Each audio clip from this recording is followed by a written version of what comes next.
Hello dear students, अपन पढ़ रहे थे गॉस लॉस एप्लीकेशन और कल अपन ने पढ़ा था जो यूनिफॉर्मली लाइन चार्ज है उसकी वजह से इलेक्ट्रिक फील्ड इंटेंसिटी। आज अपन पढ़ेंगे electric field intensity due to uniformly charged spherical shell. यहाँ पे अपन जो स्फेयर है, स्फेयर के थ्रू इलेक्ट्रिक फील्ड इंटेंसिटी की वैल्यू कैलकुलेट करेंगे। स्फेयर यहाँ पे 3 टाइप्स के होते हैं। ये एक अपने पास स्फेयर है। स्फेयर अपन यहाँ पे 3 टाइप्स स्फेयर की वजह से इलेक्ट्रिक फील्ड इंटेंसिटी कैलकुलेट करेंगे। स्फेयर अपने पास 3 टाइप्स होते हैं। एक तो है स्फेरिकल शेल, एक conducting sphere and non conducting sphere.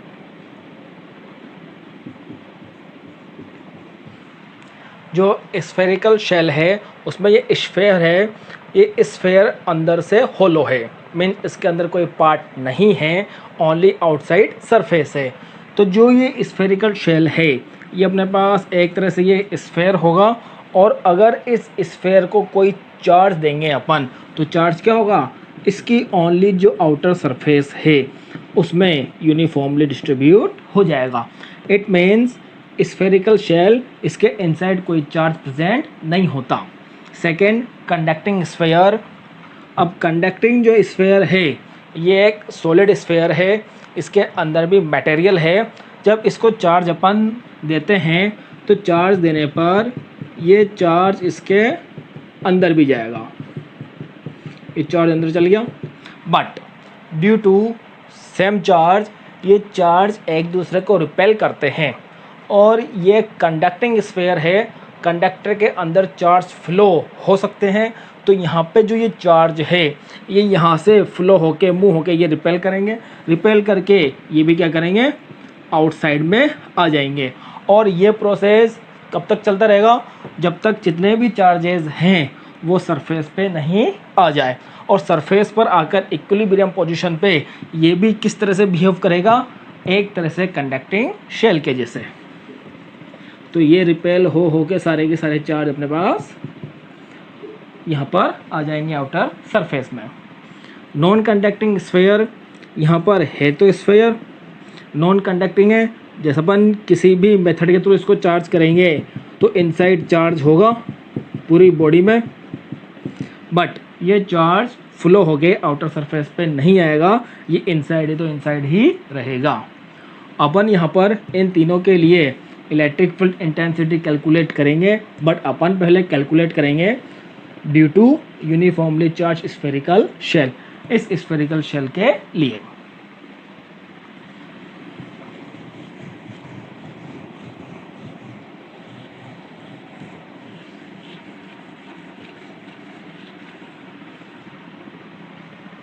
Suppose करो ये अपने पास एक स्फेरिकल शेल है, इसको अपन ने कैपिटल क्यू चार्ज दिया। कैपिटल क्यू चार्ज देने पर यह चार्ज इसकी आउटर सरफेस में यूनिफॉर्मली डिस्ट्रीब्यूट हो गया। इस स्फेयर की जो रेडियस है वो एज्यूम कर लो कैपिटल आर। अपन यहाँ पे जो इलेक्ट्रिक फील्ड इंटेंसिटी कैलकुलेट करेंगे वो करेंगे outside the sphere at any point, on the surface of sphere at any point, inside the sphere and at the center। तो पहले अपन जो इलेक्ट्रिक फील्ड इंटेंसिटी कैलकुलेट करेंगे वो करेंगे अपन आउटसाइड द स्फेयर।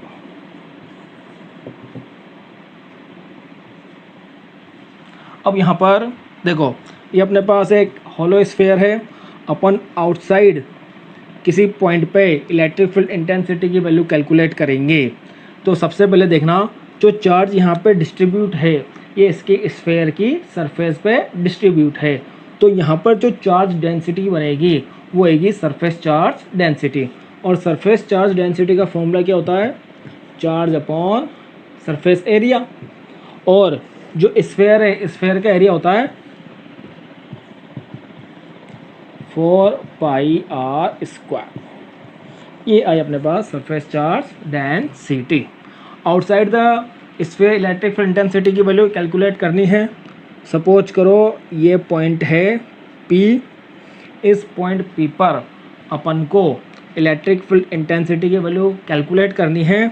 तो सेंटर से इसकी डिस्टेंस हो जाएगी, ये होगी सेंटर से इसकी डिस्टेंस, ये एज्यूम कर लो आप स्मॉल r। अब स्मॉल r डिस्टेंस पर अपन को इलेक्ट्रिक फील्ड इंटेंसिटी की वैल्यू कैलकुलेट करनी है। तो इस रेडियस का अपन एक गॉसियन सरफेस एज्यूम करेंगे, और स्फेरिकल शेल के लिए जो गॉसियन सरफेस होगा वो भी कैसा होगा, स्फेरिकल। तो यहाँ पे अपने पास बन जाएगा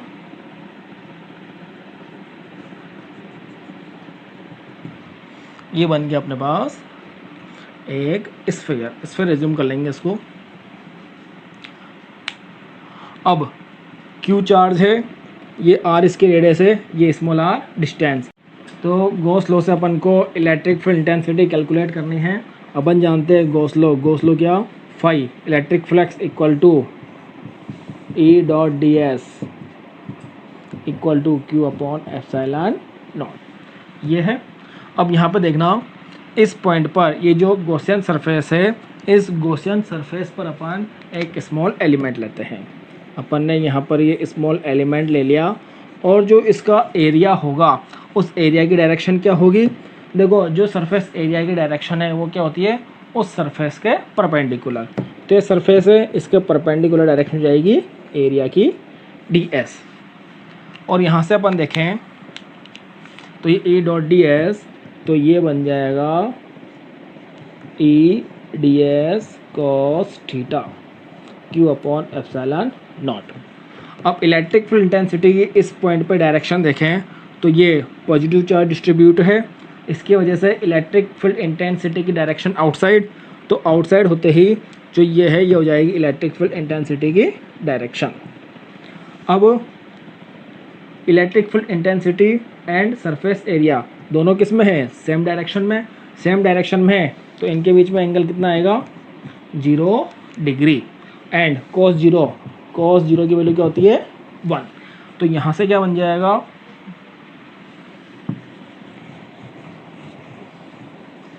यहाँ से बन जाएगा E.ds, ये 1 हो ही गया, Q अपॉन एप्सिलॉन नॉट।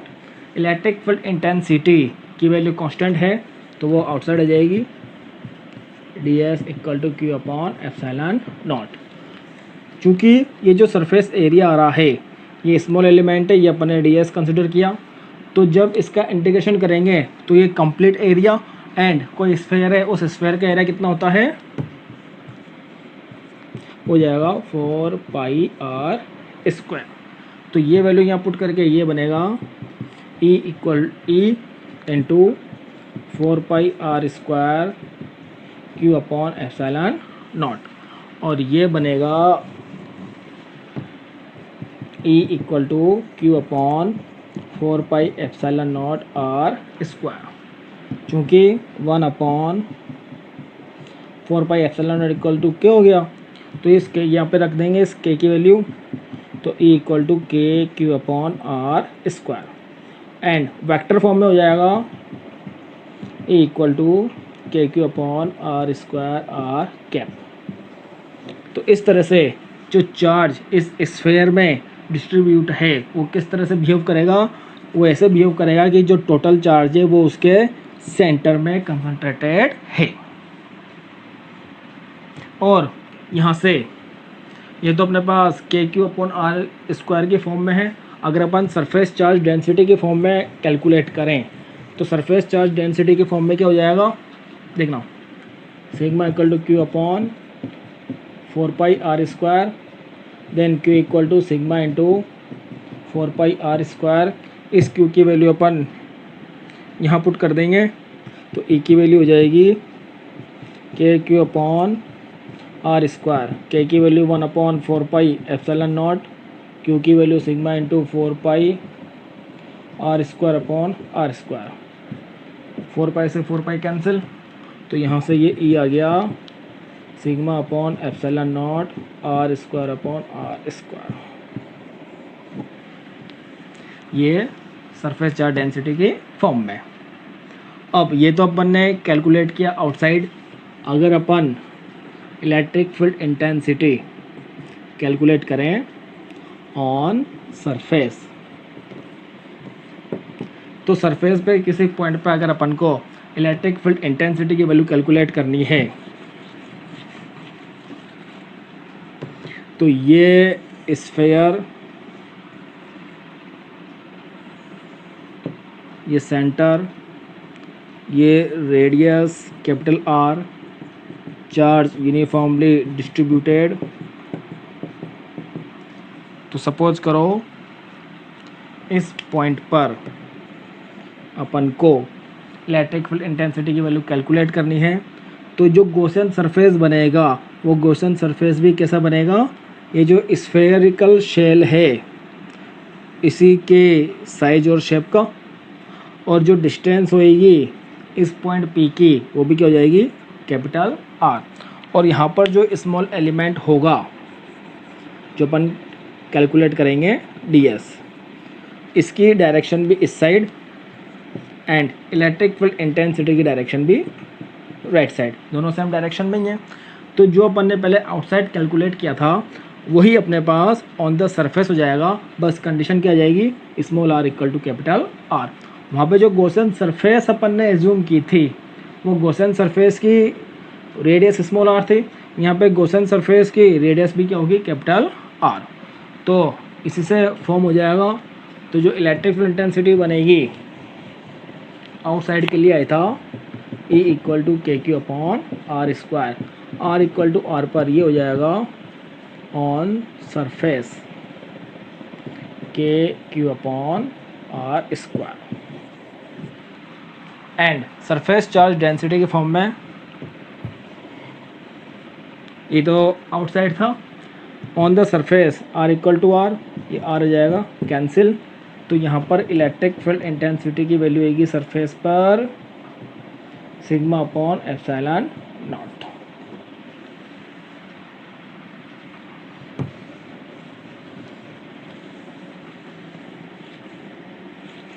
और ऐसे अपन कैलकुलेट करें इनसाइड स्फीयर। इनसाइड स्फीयर की बात करें तो यहाँ पे बन जाएगा ये स्फेरिकल शेल, ये चार्ज डिस्ट्रीब्यूट हो रहा है, radius capital R, charge Q.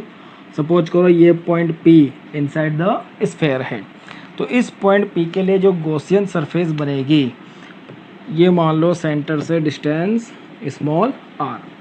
तो स्मॉल r रेडियस को कंसिडर करके एक स्फीयर ड्रॉ किया।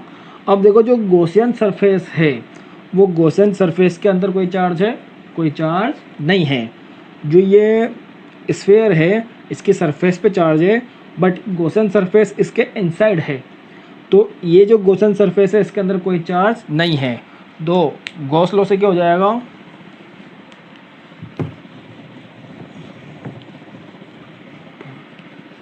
गॉस लॉ होता है phi equal to E ds equal to Q upon epsilon naught. But यहाँ पे क्या है, क्यू जीरो, गॉसियन सरफेस में कोई चार्ज नहीं है।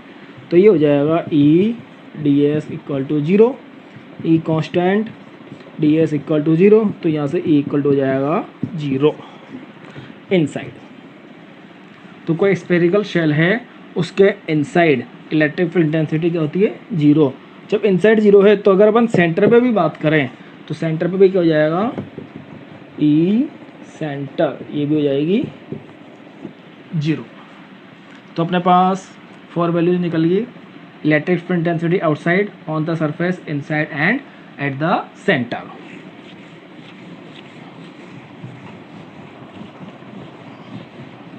और जो इनकी वैल्यू आई तो ई सेंटर वो आई जीरो, ई इनसाइड वो भी आई जीरो, ई सरफेस तो सरफेस पे ही के क्यू अपॉन आर स्क्वायर, या फिर सिग्मा अपॉन एप्सिलॉन नॉट, और ई आउटसाइड आई